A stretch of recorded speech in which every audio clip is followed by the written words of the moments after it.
Hello ladies and gentlemen, today I'm doing a video talking about mutations in Black Ops 4 Zombies and what I hope to see. Now this is going to be a different video than what everyone else is doing. I actually want to talk about the future, I want to talk about Black Ops 4, I want to talk about the mutation system. And the reason why is because I think there's some key things which should be in the mutation system, which I think Treyarch should implement for the good of competitive zombies. Now, I think all of these that I've got listed, I did have 100 lines of things listed, but I cut it down to about 20 things, just to make it a lot easier to read and go through, and not to make this video like half an hour long. So, I wanted to do this list because there's a lot of mutations or ideas which I think would shoot competitive zombies in another level for people who want to do zombies competitions, you know, play with friends, have a bit of fun with them. And I just think all these will just help competitive zombies in general. So the first thing I've got on here is codes for the mutation set. Now what I mean by this is when you do a mutation, you know, you want to be able to easily spread it about. So generate a code, give it to your friends. If you're doing this competition, you know, you put it on your website and everyone just downloads it. And then that way it's just easier to get every single detail right for everyone. Now, my next thing is loadout restrictions. Now, this hops onto the code idea, because you might go on your website or tell your friends you know how to use this, this, and this, and this, where you can just set that in the loadout restrictions.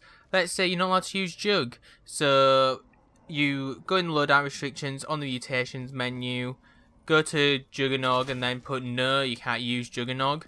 So when the person tries to make the class, they can't actually select Juggernog. I think it's a great idea. We see it in multiplayer for their custom games. On top of that, we also have set loadouts.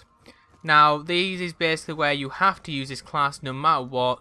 You know, you are forced to use Deadshot, you're forced to use Double Tap, and you can just put that in set loadouts and everyone has to choose it. Now, the next one, bit of a controversial one, spawn point.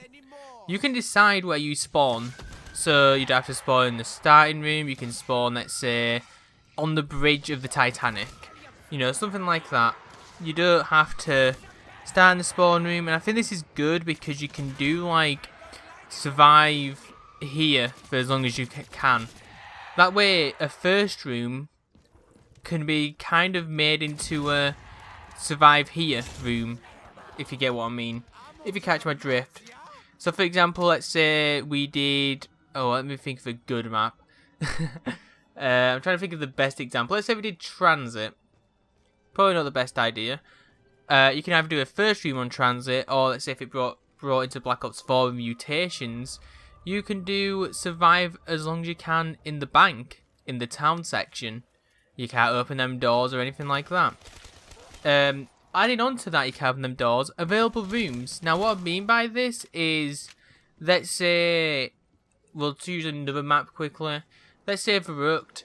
Let's say all the rooms are available besides the mystery box room. The doors to get into the mystery box room are not purchasable.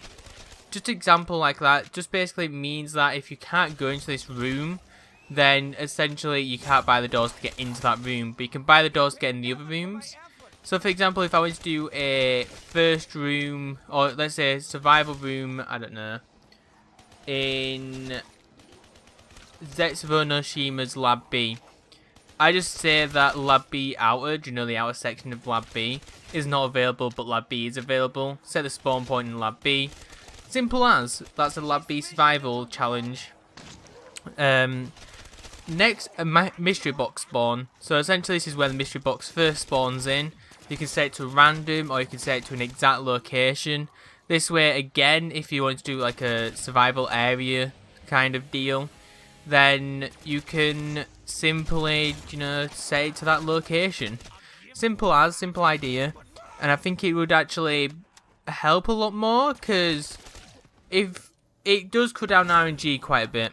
Because I know if you want to do a Eisendrache Easter egg speedrun, most of the people want to actually go up the quick revive way.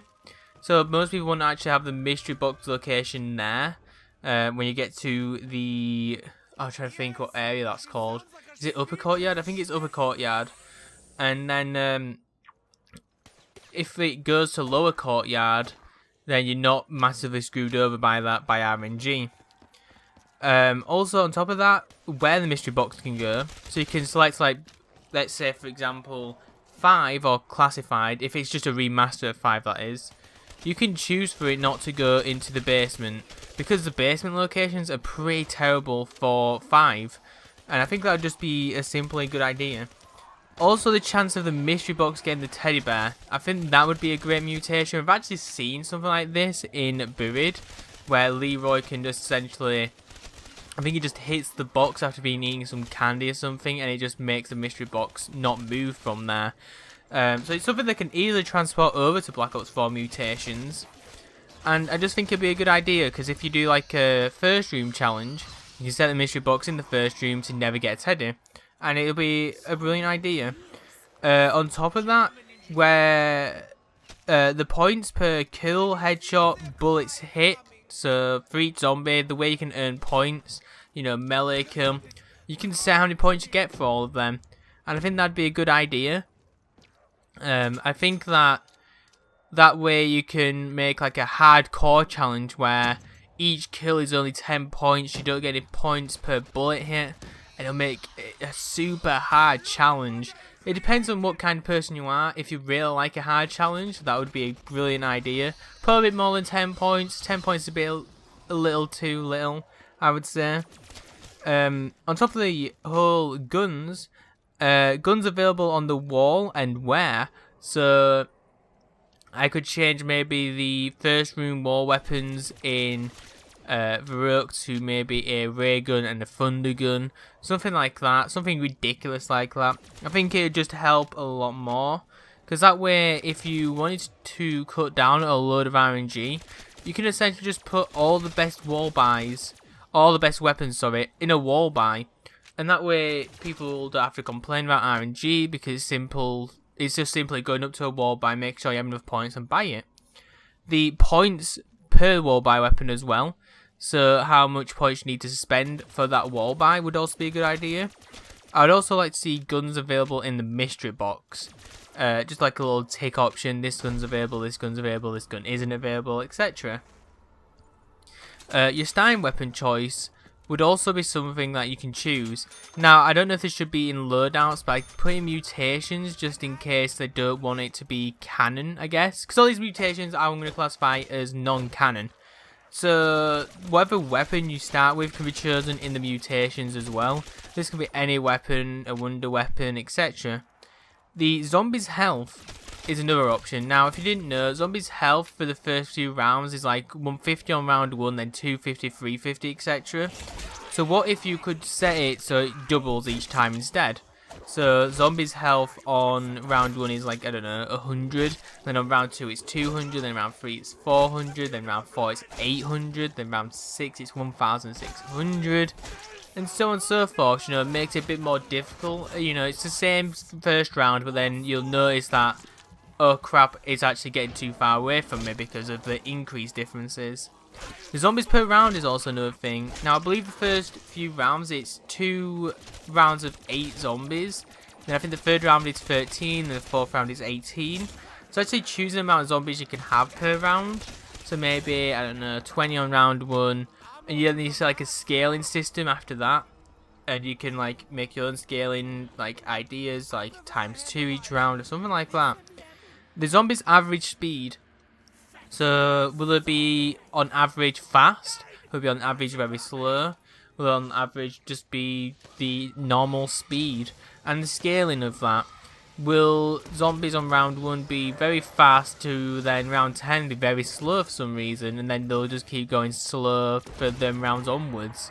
Or will it be fast on round 1 to extremely fast on round 10, so it's just like a small speed increase, but it's still fast from the start?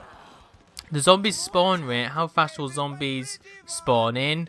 Will they be able to swarm you really quickly at the start of a round, etc, stuff like that. Now, this next one is kind of to stop a bit more RNG. Buildables, can you build them? And they'll give you 3 options. Buildables, can you build them? Yes. which will just be the standard. This like shield part will be in 3 places, etc., like in DE. No, where there'll be no buildables on the map, no parts for each, or already built, and then on top of that, their locations. So let's say in the Eisendrach, if I selected the already built, I choose where the shield spawns, I choose where the Ragnarok spawn, etc. I think it'd just be a good way to cut out a bit of RNG. You can also select like a custom option on that, where you say, okay, shield can only be built because that's got like RNG spots. You know, there's not too much RNG. You know, the buildable is going to be in 3 locations. You just got to hope that it's in the one you're closest to and the fastest one to the buildable station. So that'll be, you know, an option. And then on top of that, the shield might already be built, but I still got to get the Ragnarok pieces. I think something small like that could devaluate the RNG in challenges. Now this last one is more for those maps where you just have a annoying teammate and you just want to kill them. Team killing. Yes or no? Can you kill your friend? Yes means you can. No means you can't. Of course, this wouldn't affect like Mob the Dead, where you can kill Weasel. Of course, you can do that without the option on. But I also think it'll increase, you know, a bit more challenge. Because if you think about it, those tight corridors of the Titanic, you know, there is some open spaces, but there'll be some tight corridors in the Titanic. You can't shoot in front of you because your teammate's there. You know, it adds a lot more strategy, I would say. Because you always want to have your 2 best gun people on the front and back, and then if you're in the middle, you just got to watch out for like the windows, maybe at the edge of the ship. You know, you can't shoot forward because you might shoot your friend. You can't shoot backwards because you might shoot your friend. So it's like a little more challenging.